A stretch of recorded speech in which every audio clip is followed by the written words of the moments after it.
Alright, I think I figured out the problem with the uploads here. It's that the storage capacity on my phone said that it was maxed out, which didn't make sense because yesterday I deleted 2 or 3 videos, a total of like 40 minutes worth of video. But what I had failed to do was clean up the deleted video section. So the phone storage was running short. That always seems to be a problem when shooting from the phone. But anyway, I've got that problem figured out now, so shouldn't be interrupted again.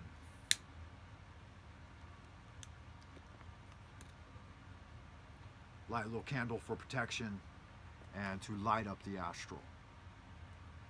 Fired up, magic man. Let the genie out of the bottle. So, the lower Dantian, as I was saying, is the center of direct control. It's the storehouse of energy. You can control what food you put in your body. You can control your breath work. You can control your kung fu. You can control yourself. You can attempt to master the mind and control your thoughts, right? Which is a little bit longer of a battle, because the next area, the center Dantian, is the area of influence, both for and against you, and it's the area of limited control. So the internal organs and producing their emotions, we don't have as much control over this, but you can rend control over it through the use of food, breath work, and exercise, right? Invocations and prayer and so on. But it takes time. Like here I am, late 40s, pushing 50, and I'm only just now getting better control of the center Dantian, that emotional realm. Like, for example, not women, but my wife, man, she's a tiger. And I don't know if she'll ever be able to rein her temper in and learn to control that. I had that shit figured out when I was a kid, man. You don't get angry. You fucking get angry for. Do something. Put your anger into some sort of productive work to help change whatever you're angry about. If it means you got to go into battle, then do it. Go into battle. If it means that you have to reorganize your schedule in the future so you never cross paths with that person again, because you'll always cross paths with that type, then do that.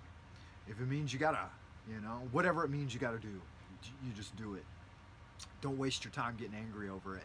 And don't waste your time expressing and reinforcing that anger through an excessive amount of emotional display, like venting. And anyway, you guys know. So, area of limited control.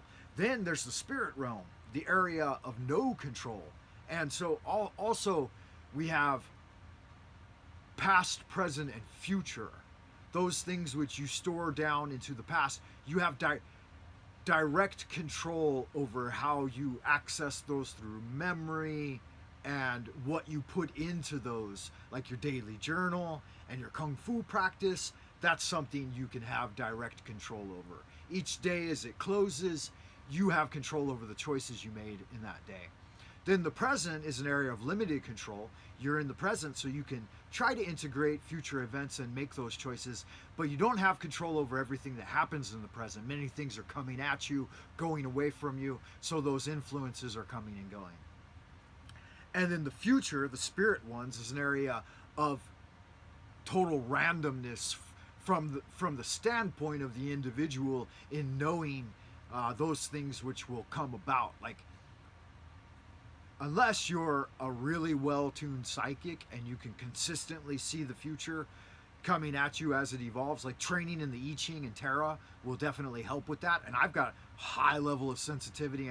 I'm a psychic. I'm a Pisces. I got many signs in my birth chart that align and say that I have these psychic powers. But the only time I get psychic revelations is when it will really, a lot of times, is when it will really prevent me from a great upcoming disaster. Like, say I'm going to step out into the street and a bus is going to hit me. I'll get a little nudge on my shoulder and an image of a bus flying at me, and I'll become aware of that. And that's happened to me quite a few times. So that's the HGA. Um, how much is revealed to an individual through prophetic revelation? Now, there are people in our history that say that a lot was revealed to them, but I have my doubts about that. I'm a pretty powerful psychic. In fact, I was present for three assassination attempts on Donald Trump. I hadn't even thought about it. I hadn't heard that he had been attempted to be assassinated in the news. Nobody was talking about it, but on three separate events during his presidency, no, one was before he was put into office, and two were during. I was in lucid dreaming and present and played a part somehow in saving his life. Either I was riding on one of the backs of a Secret Service guy, and seeing through his eyes, or I intervened as a manifest etheric spirit while in the dreaming state, or I just remote viewed it. I mean, multi-model approach means that you can look at it a number of ways, but no matter how you look at it, I was there. There are few enough genuine psychic, lucid, paranormal experiences throughout a person's lifetime that when they happen, you know them. And so that's kind of exciting for me. I feel good about that. Now, I know how there's a lot of political problems that people feel towards this, that, or the other guy, but I had the firm intention of, I thought that he was doing a good job, and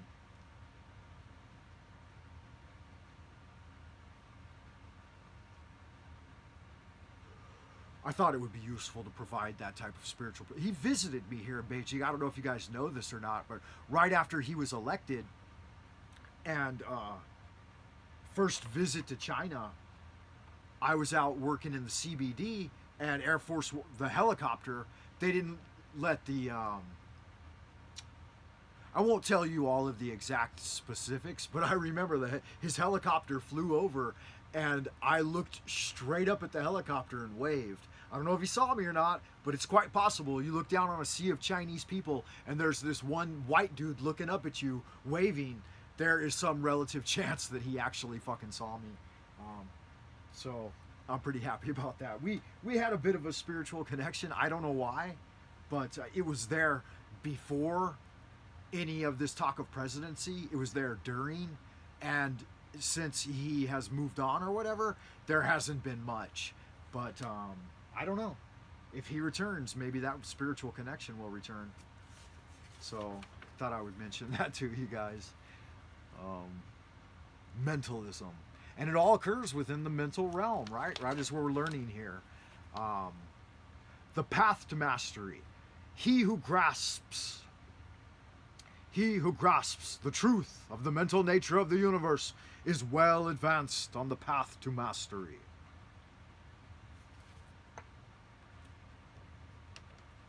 And these words are as true today as at the time they were first written.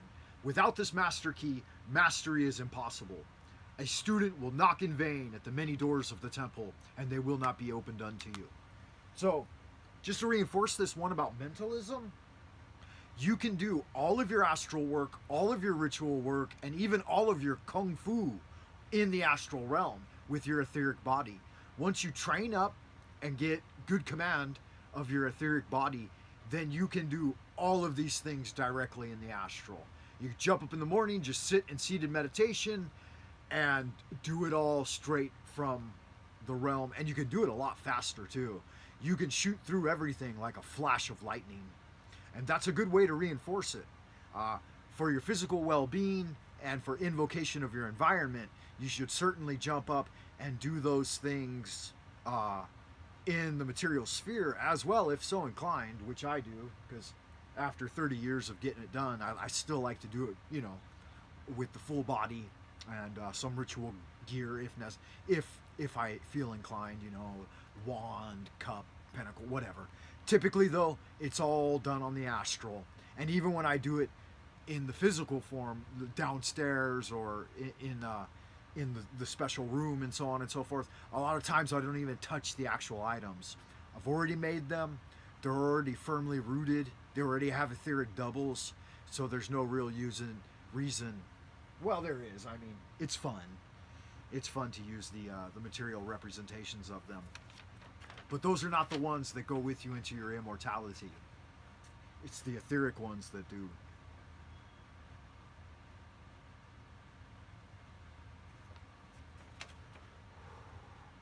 So you see how this works. The Kabbalion.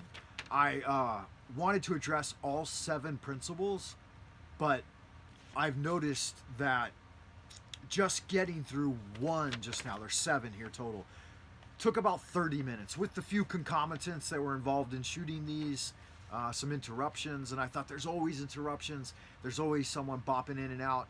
A single production, I don't have a studio dedicated just to shooting video or doing video and audio work, so there's always going to be that. You might as well just go ahead and get it done anyway. So I guess this one will be a 3-part video, and let's just handle them one at a time then, huh?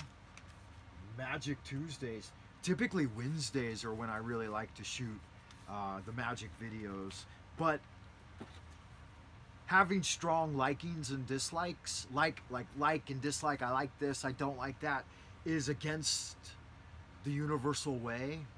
You have to get rid of a lot of your likes and dislikes, and when there's work to be done, just do the work, because there's always going to be things that you're not going to like about it, and there's always going to be things that you will like about it.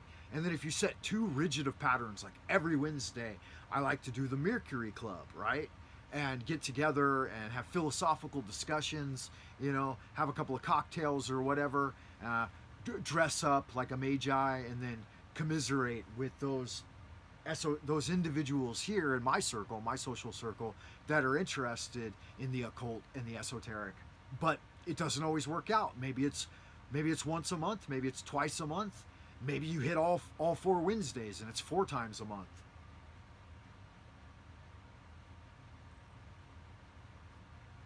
But being overly attached to any of those things causes deviations, at least in the complete coalescence of those as valuable aspects of your spiritual life and social life and material life too. I mean, you can't overlook the value of friendship in life, but the value of family oftentimes supersedes that. That's something I think that we had kind of lost touch with in the West. Families are not as strong as like in Eastern cultures. And maybe it's because in some of these cultures over here, this is the candle snuffer. So our hour of magic is drawing to an end, my friend. As per usual, I am your well-wisher and magi in office, Frater Francis Lunis. If you ever need anything like a tarot reading or I Ching or divination and interpretation of your astrological chart, you know, that's kind of my wheelhouse, my forte, intuiting the ins and outs of that kind of thing. Don't be afraid to send me a message and let me know. What else do I want to say to finish off this video? The Kybalion's worth study, and I think I'll hit on all 7 principles as I review them one by one. Today we just started off with mentalism and reviewed that one. And in finishing, I will read to you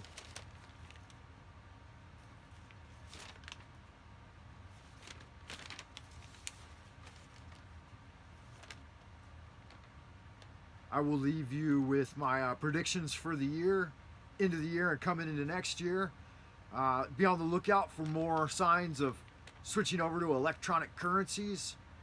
Number 2, still pushing the mass voodoo needlecraft. Number 3, more cootie variants every couple of months, 3 to 4 months at a time with greater coercion. We're looking forward to mass tracking and censorship. And just amping up the survival anxiety across the board. So try to stay tuned out for most of it if you can, because it really will never benefit you in your practical life.